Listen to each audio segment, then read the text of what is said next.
On the day of my grand wedding, I was rendered unconscious by my half-sister, who had just returned home. Clad in my bridal gown, she ascended the flower sedan chair to marry into the Marquis' household.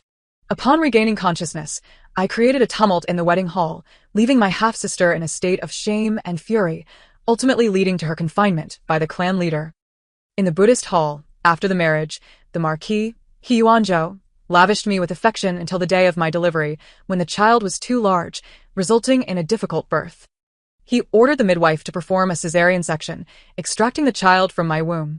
As I lay there, barely clinging to life, I beheld him entering with my half-sister in his embrace. If it weren't for Ruyen's inability to bear children, I would never have allowed you to live to this day. My sister, cradling the child, laughed lightly. Your humiliation of me that day, let today serve as your atonement for bringing forth this child. Rest assured, this child shall be mine. With the baby's cries echoing around me, I inhaled my last breath. When I next opened my eyes, it was the very day of my wedding, the joyous sounds ringing in the air. The bride ascends the flower sedan chair. One mother, how did I end up here? I propped my head, feeling dazed as I appeared before the gathered guests. Silence enveloped the room. Then, a sudden exclamation pierced the stillness. Why is Ruyen still here? Who is the one in the flower sedan chair? I expressed my astonishment. In the flower sedan chair? Has the auspicious hour arrived? My sister brought me a bowl of sweet soup, and after drinking it, I fell asleep until now. Aunt Zhao, lurking at the back of the crowd, caught sight of me, and her eyes flickered as she attempted to hide. My personal maid blocked her path. Aunt Zhao, was it not you and the eldest miss who delivered the sweet soup to the second Mrs. Chamber? Aunt Zhao stammered. What's sweet soup? I don't know what you're talking about. My mother spoke sternly. Where is Ruyen? Someone, go to the eldest Miss's room and check for her. I subtly covered the corner of my mouth. Where else could she be but in the flower sedan chair? A maid, drenched in cold sweat, rushed in. Madam, the eldest miss is not at her room, and the attendants are also missing. My maid, Zhuer, burst in weeping. Madam, our Mrs. wedding gown is also gone. One of the ladies hesitated. Could it be that the one who just ascended the flower sedan chair was the eldest miss? This revelation startled everyone, igniting a cacophony of voices. No way. The eldest miss had just been sent back home. How shameless. She must have used underhanded tactics to substitute for the legitimate daughter. What a misfortune for our family. My father's face darkened. Someone quickly stopped the flower sedan chair. It was too late calculating the time. The wedding procession had already entered the gates of the Marquis of Jinnan's residence, and I feared they were about to commence the wedding rites. What I desired was for Yuanzhou and Wan Ruyen to consummate their union. Tears streaming down my face, I shook my head, kneeling before my father. Father, let it be. My half-sister has admired the Marquis since the first moment she saw him. Her ploy to take my place must be out of desperation. I am willing to relinquish my marriage to her. She has already been divorced once for her inability to bear children. If another scandal arises, what will become of her? The reason for my half-sister's divorce remained a secret within the household. Revealing it in front of everyone would expose Ruyen as the reason for her abandonment. Even if she married into the Marquis' household, it would be difficult for her to secure her position as a wife. Would the old Marquis' wife truly accept a daughter-in-law who could not bear children? My mother wiped her tears. You foolish child. This marriage is yours once you wed. You will be the Lady of Jinnan. You are so selflessly willing to cede your marriage to your half-sister, yet she plots against you. This cannot stand. My daughter shall not suffer such injustice. Even if she marries in, I will not allow her to have an easy time. My father glowered, turning to Aunt Zhao. Wretched woman, I find it hard to believe that Ruyen could accomplish this alone without your assistance. Aunt Zhao feigned fragility, gazing at my father with tearful eyes, attempting to elicit his sympathy. Marquis, Ruyen is also your daughter. She and the Marquis are truly in love. Please grant her this chance. She has already suffered greatly from being sent back. Why must you press her further? I beseech you. Allow the second Mrs. marriage to be granted to her. And look at the time. They must have already exchanged vows. By now it is too late. My mother rushed forward, delivering a sharp slap. Such a scheme, and it has fallen upon my daughter. Someone, drag Aunt Zhao away, give her 20 lashes, and lock her in the woodshed. Aunt Zhao froze, her scream piercing the air. Who dares strike me? I am the mother-in-law of the Marquis of Jin. My father slammed the table. Silence. You and your daughter have conspired against her. Do not forget, Ruyen is also my daughter, the legitimate daughter of the Marquis' household. How dare you plot against her? Someone, gag her and take her away. Aunt Zhao was promptly silenced and dragged into the woodshed. That moment, a guard entered, presenting a jade pendant. Your Grace, this was found in the eldest Mrs. Courtyard. Upon seeing it, my father sneered. What a fine Marquis of Jinnan. I wondered how Rian could impersonate the bride. It turns out he was aiding her. Since it is so, do not blame me for tearing our relationship asunder. I secretly smirked, having instructed a maid to toss the jade pendant that the Marquis had sent previously into Rian's courtyard, ensuring that my father would conclude that my half-sister and the Marquis had long been involved in a clandestine affair, colluding to replace me. 2. My father gazed at me. Ruin, what are your thoughts now? If you wish to marry, I shall promptly take someone to bring you back from the Marquis' residence. I shook my head. Father, it appears that my half-sister and the Marquis have already developed feelings for one another in private and have orchestrated such a grand scheme to harm me, your daughter. Such a person is unworthy of my hand. My father nodded. Well said, my daughter.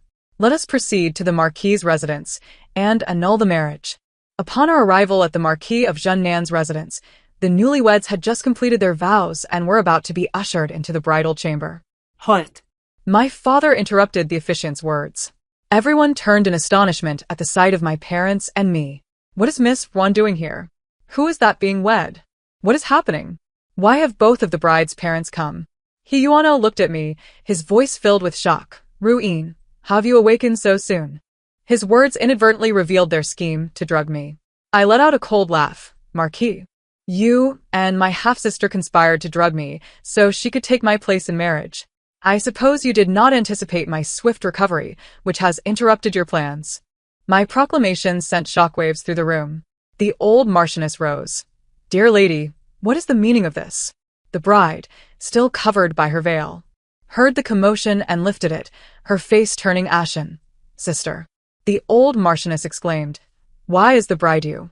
I stepped forward.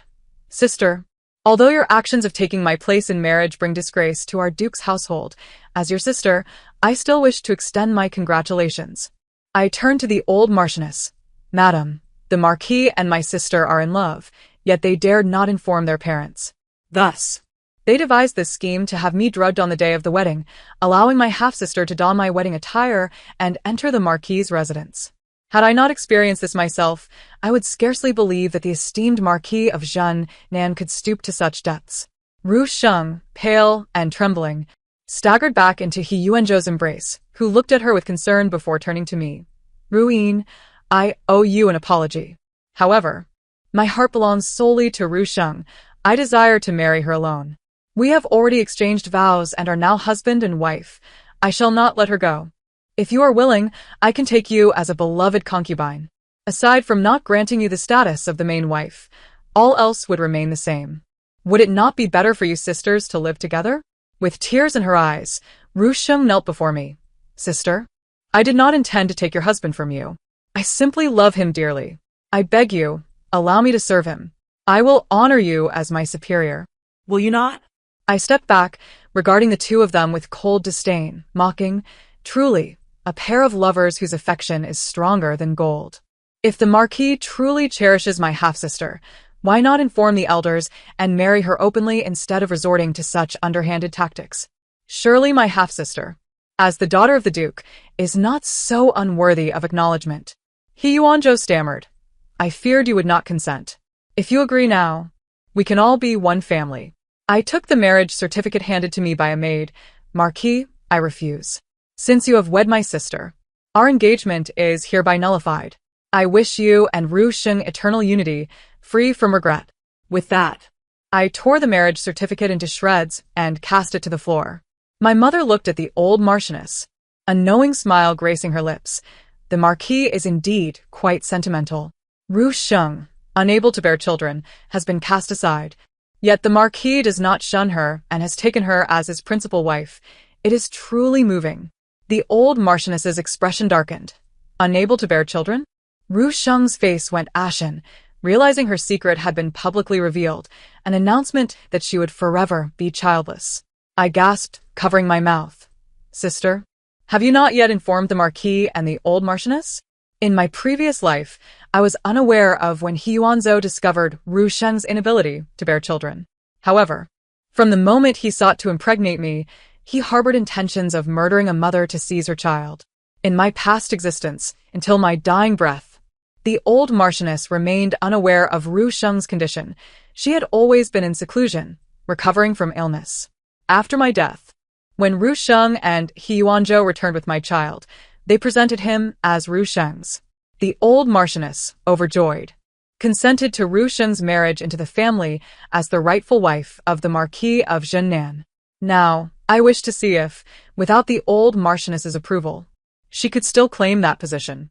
My father regarded Ru Sheng with a firm voice. You have first harmed your sister, then usurped her marriage. Showing no regard for sisterly affection and casting aside the dignity of the Duke's household. Such an unfilial daughter, the Yuan family shall no longer recognize you as our daughter. If you return home with me now and kneel before the ancestral hall to plead for forgiveness, perhaps there is still a chance for you. Should you persist in your folly, you shall no longer be a daughter of the Yuan family. 3. Ru Sheng, with red-rimmed eyes, spoke softly. Father, I am also your daughter. Can you truly bear to see your daughter fall into such a predicament? Is there any wrongdoing in wanting to be with the one I love? What is wrong with striving for the life I desire? My father nodded. Very well. From this day forth, you shall no longer be a daughter of the Yuan family. Take care of yourself. He then turned to the guards behind him. Come. Take all of the second young lady's dowry back. Ru Sheng screamed, Father, this is my dowry. My mother struck her across the face. Your dowry? When you were married, I prepared 100 carts of dowry for you, a grand display indeed. Yet, you ungrateful wretch, dare to snatch Ru Yin's marriage. This 120 carts of dowry now belong to Ru Yin. You seek to usurp her marriage and her dowry. Do not harbor such delusions. The guests were already dumbstruck. Substituting a bride? This illegitimate daughter is truly audacious. If it were my daughter, she would have been dragged out and dealt with swiftly. It seems the Marquis of Zhennan has long had an affair with Ru Sheng, which led to this outrageous act of drugging the legitimate daughter. Bah! Such shamelessness in seeking illicit relations. Who would dare associate with the Marquis of Zhennan's household? One misstep and one might find oneself ensnared. Ru Sheng clung to the dowry box, wailing that no one should move it. If you are to take it away, return my dowry first. I chuckled. Sister, did you not hear what father said? You are no longer a daughter of the Yuan family, and everything belonging to the Yuan family is now irrelevant to you. Dowry? Perhaps you should inquire with your birth mother. Oh, how could I forget? Your birth mother, concubine Zhao, hails from a brothel. She might still possess a few coins from selling herself, which could perhaps add a few boxes to your dowry. The guards of the Wei Duke's residence carried away the 120 carts of dowry in grand procession from the Marquis of Zhennan's residence.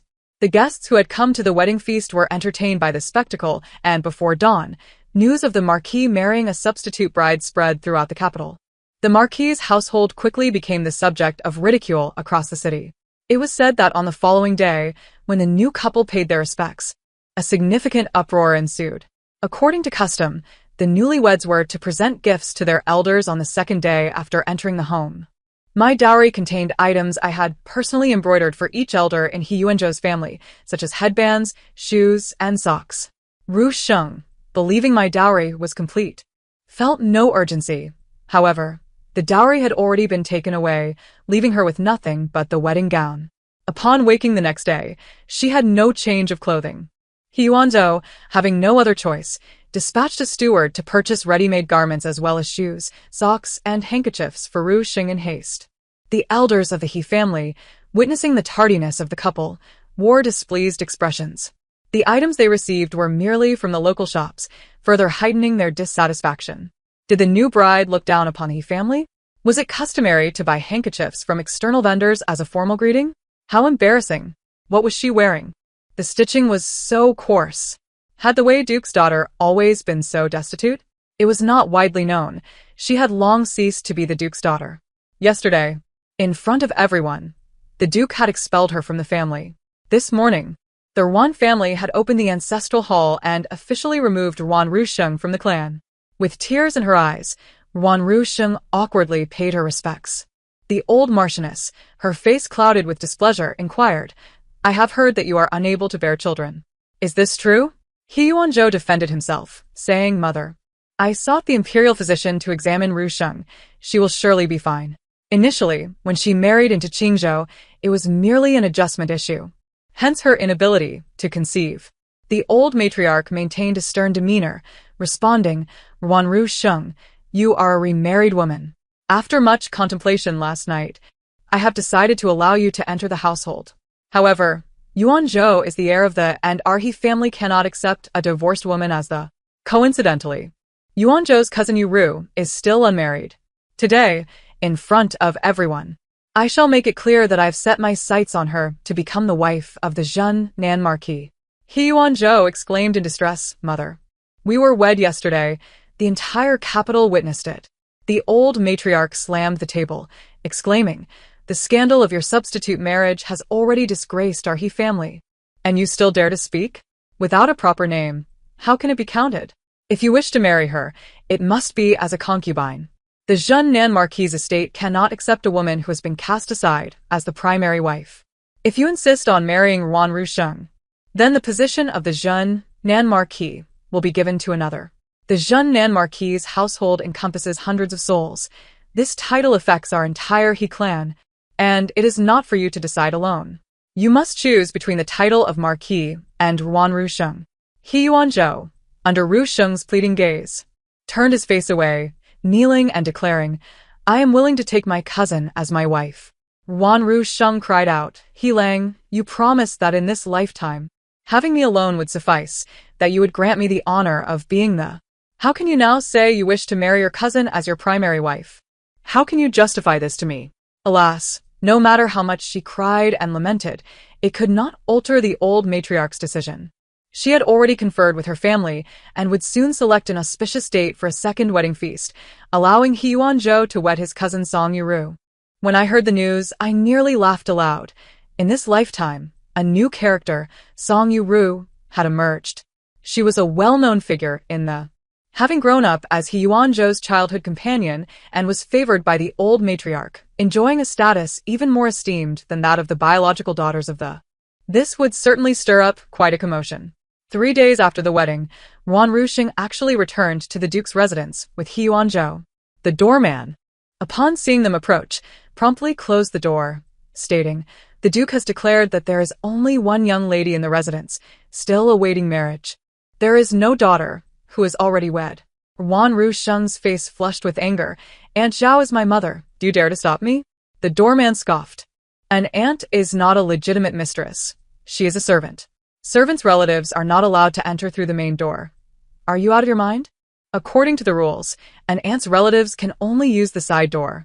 He gestured dismissively. Wanru Sheng screamed, As soon as father calms down, the first thing I will do is peel your skin off. The doorman regarded her with disdain. The Duke disowned the young lady a few days ago. Now you are merely a concubine of the. Cease your loud outbursts before me. With no other recourse, Wanru Sheng had to lead He Yuan Zhou through the side door. He Yuan Zhou, observing the throng of onlookers outside, darkened his expression. Why must I enter through the side door? I never wish to accompany you back. This is truly humiliating. With that, he flung his hand and walked away. Wanru Sheng, torn between wanting to visit her aunt and holding on to He Yuan Zhou, ultimately gritted her teeth and followed him home. Aunt Zhao awaited the return of her son-in-law, the Zhen Nan Marquis, for 3 days to bolster her position, but he never arrived. When she saw me, though haggard, she remained self-satisfied. Second miss, your sister has married well. If you curry favor with me, when she returns, I shall surely speak well of you. Perhaps I can even get you a position as a concubine in the Zhen Nan Marquis' household. I covered my mouth and laughed. What? Aunt, are you still unaware? Just now, your daughter returned, only to be blocked at the door by the doorman and made to use the side entrance. Your esteemed son-in-law became enraged and turned to leave. Your daughter didn't even think of you, rushing after her husband instead. Moreover, she herself is merely a concubine. How can she possibly bring me in as a concubine? Where does she find such audacity? Aunt Zhao's eyes widened. What nonsense are you spouting? Ru Sheng is the Zhen Nan. I laughed heartily. You are still in the dark? The Zhen Nan has already declared that in a few days, she will marry her own cousin into the household, the daughter of the Chief Justice, Song Yuru. Ru Sheng is now nothing more than the daughter of a concubine. How unfortunate. I turned to leave, ignoring her frantic protests behind me. On the day He Yuan Zhou wed Song Yuru, I purposely leaked the news to Aunt Zhao. watching as she stealthily slipped out through the side door. The Zhennan claimed that the previous days were merely a formality for taking a concubine, and this time they were truly marrying a new wife. Though everyone saw through the pretense, the appropriate facade was maintained, and many came to offer their congratulations. Song Yu-ru, veiled in red, bashfully followed He Yuanzhou to the altar. The officiant announced, "The ceremony is complete. Now, usher her into the bridal chamber." Suddenly, someone rushed out, interrupting the proceedings. "Wait!" He Yuanzhou's brow furrowed. Trouble always seemed to arise during weddings, and his expression darkened ominously. Song Yu-ru lifted her veil, looking at Aunt Zhao, who had burst in, demanding, "How dare you disrupt the Zhennan?" Aunt Zhao, stunningly beautiful and eloquent, adorned in a gown of moonlight brocade, appeared delicate. "My lord, my daughter was married to you just a few days ago. Why have you demoted her from wife to concubine? You promised before me that you would love only Ru Sheng, granting her the position of primary wife. You deceived her into becoming intimate with you, leading her to betray the Wei Duke's household, and now you tarnish her reputation only to marry another woman? How can you face Ru Sheng?" Her tears flowed freely, capturing the attention of many present. He Yuanzhou's expression darkened further. Yet, Song Yu-ru stepped forward defiantly. "Your daughter lacks propriety.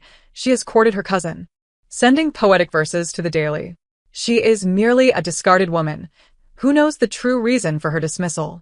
Perhaps she learned her mother's ways from the brothel, engaging in frivolous affairs before her marriage.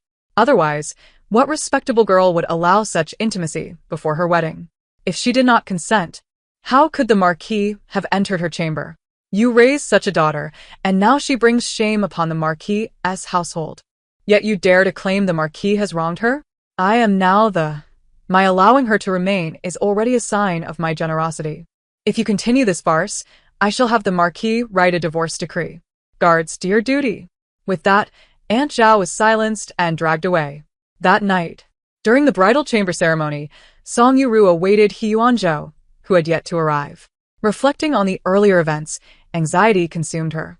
She took her maid and ventured out to search for him.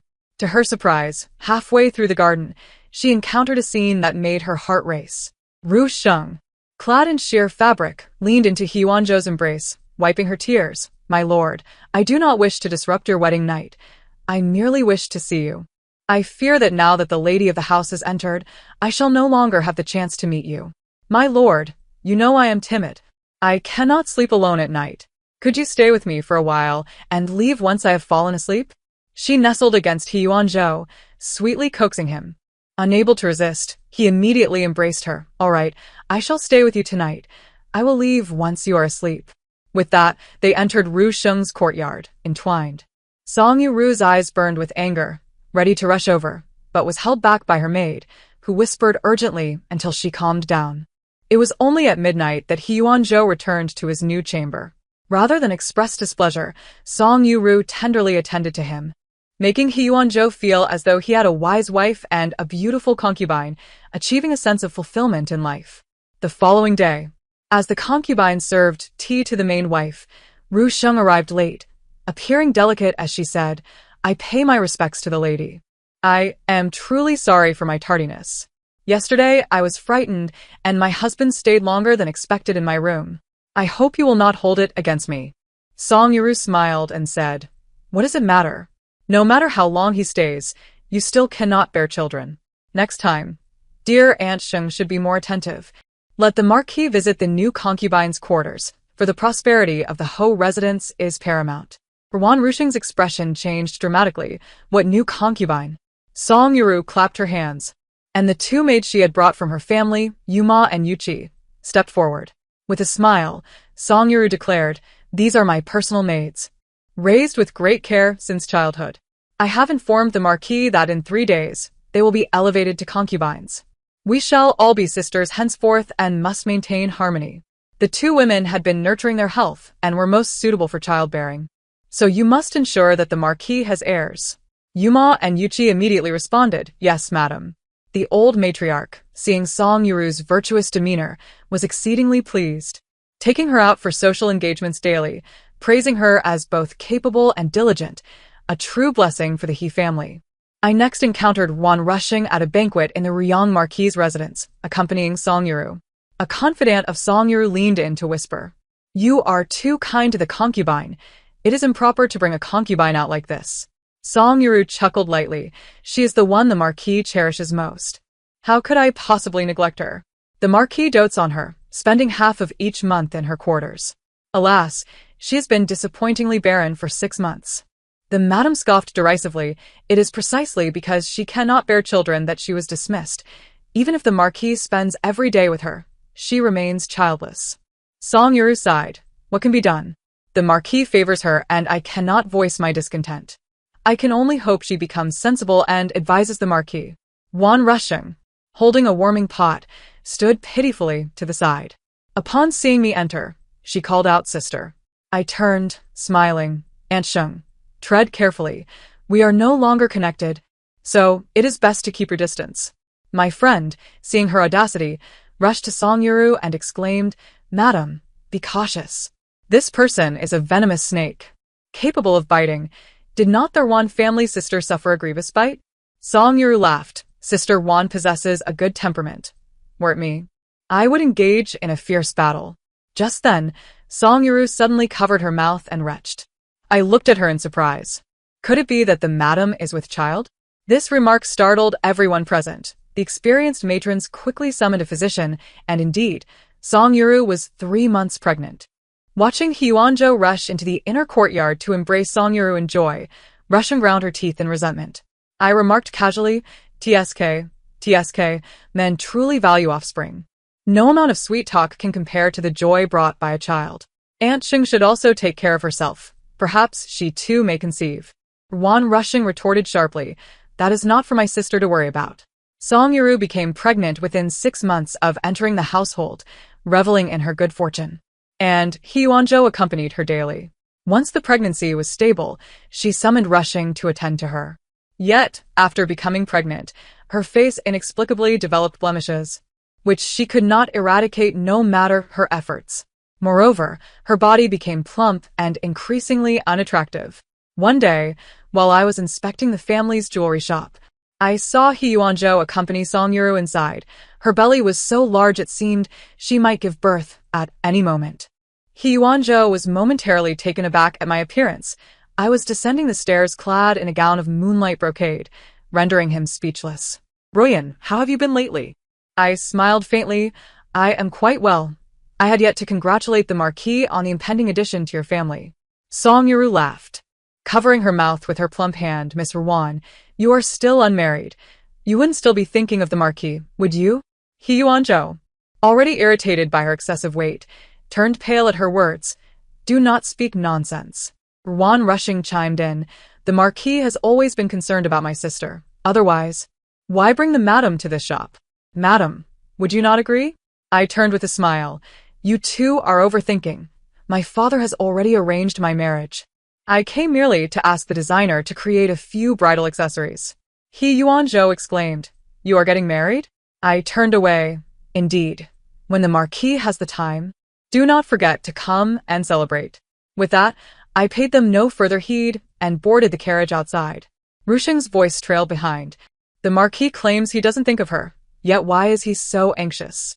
Hyuanzhou retorted, "You, a mere concubine, question my affairs? What right do you have? Aren't you tired of your daily outings?" "I have official business to attend to. You may continue your leisure." I chuckled within the carriage. No matter how many oaths or sweet words were exchanged, it was all but empty promises. From that day forth, I began to harbor suspicions. Why did Song Yuru exhibit such drastic reactions during her pregnancy? I discreetly investigated and discovered that Rushing had bypassed the concubine to meet with her outside, obtaining some prescriptions from her. According to the informants in the concubine's courtyard, the concubine had quietly advised Rushing, "Do not use too much. A few applications will cause the pregnant woman to gain excessive weight, making childbirth perilous." Now I understood why, in my past life, my body had inflated like a balloon after becoming pregnant. The following day, several gift boxes were delivered by the doorman. Upon opening them, I found exquisite new bridal headpieces crafted by the silversmith, styled in the form of the Hahuan flower, which I had always adored. The servant informed me, These are sent by the Marquis of Jinan, designated for the young lady. In the subsequent days, jewelry, silks, and jade trinkets arrived at the Marquis's residence in succession. I grew weary of it all, and instructed a nurse to pack the gift boxes into a carriage to return them to the Jinan Marquis's residence, conveying the message: "Our young lady is soon to be married. Her garments and jewelry will be managed by her future husband. So there is no need for the Marquis's concern." Russian refused to relent. "Marquis, I sacrificed my reputation for you, offended the entire household, and was cast out. Now you are eager to send gifts to Russian? Do you regret it? Do you find me unworthy of bearing children? Hence you prefer my sister? I have lost everything for you. How can you betray me like this, pursuing ruin behind my back? You promised to marry me alone. Yet you not only took Songyuru as your wife, but now wish to marry Ruyan as well. Where does that leave me?" Upon hearing this, Songyuru coldly mocked Rushing the next day. "What are you? Just a concubine, yet you dare to contend for affection." Rushing's face flushed with anger as she shoved her aside. "And what are you? Merely a breeding tool. Do you truly believe the Marquis favors you? He would rather be sickened by the sight of you. Ugly and bloated, you bring shame to him. If it weren't for your father's recent promotion, he would have dismissed you by now. Just wait. Once you give birth, see if he still touches you." Songyuru was pushed to the ground, and upon hearing Rushing's words, she felt a mix of anger, urgency, and pain, causing her to go into premature labor. The Marquis's residence was thrown into chaos. The midwife examined Songyuru's belly and shook her head. "Such a large belly. I cannot deliver this child. I fear the consequences. Quickly summon a doctor from Chuanha Hall." Rushing shrieked, "The doctor is male. How can he assist the madam in childbirth? You must deliver her." He Yuanzhou was engaged in official duties and was not present in the residence, while the old matriarch had gone to the temple to burn incense. In the entire Jinan Marquis's residence, Rushing was the only one in control, wielding her influence due to the Marquis's favor. She forbade anyone from summoning a doctor, insisting only on a midwife, declaring that the doctor was a man and could not assist the madam in childbirth. Songyuru writhed in agony. But the midwife was helpless. The fetus is too large, and the position is incorrect. How could a pregnant woman consume so much? Look at how she has ballooned.